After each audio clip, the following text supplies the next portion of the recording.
आज दिनांक 6 सप्टेंबर 2024 रोजी सायंकाळी 4 वाजता नंदुरबार जिल्हा पोलीस दलाकडून प्राप्त माहितीनुसार नंदुरबार शहरातील उपनगर पोलीस ठाण्याचे पोलीस निरीक्षक श्याम निकम आणि पोलीस कर्मचारी गणेश भांबरे गैरकृत्यात सहभागी असल्याचं निष्पन्न झाल्यानं पोलीस अधीक्षक श्रवण दत्त एस यांच्या आदेशान्वये दोघांवर निलंबनाची कारवाई करण्यात आली आहे। मिळालेल्या माहितीनुसार नंदुरबार शहरातील उपनगर पोलीस ठाण्याचे पोलीस निरीक्षक श्याम निकम आणि पोलीस कर्मचारी गणेश भांबरे हे दोघंही गैरकृत्यात सहभागी असल्याच्या तक्रारी वरिष्ठ अधिकाऱ्यांकडे प्राप्त झाल्या होत्या। या तक्रारींच्या आधारावर पोलीस अधीक्षक श्रवण दत्त एस यांनी संपूर्ण प्रकरणांची चौकशी करून त्या तक्रारींमध्ये पोलीस निरीक्षक श्याम निकम आणि पोलीस कर्मचारी गणेश भांबरे हे दोघंही दोषी आढळल्यानं त्यांच्यावर निलंबनाची कारवाई केली आहे।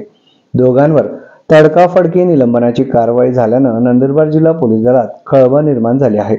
नंदुरबार शहरातील उपनगर पोलीस ठाण्याचे पोलीस निरीक्षक श्याम निकम आणि पोलीस कर्मचारी गणेश भांबरे हे गैरकृत्यात सहभागी असल्याच्या तक्रारीनंतर चौकशीत फोन रेकॉर्डिंग तपासण्यात आल्या होत्या। यात दोषी आढळल्यानं पोलीस अधीक्षकांनी दोघांवर निलंबनाची कारवाई केली आहे।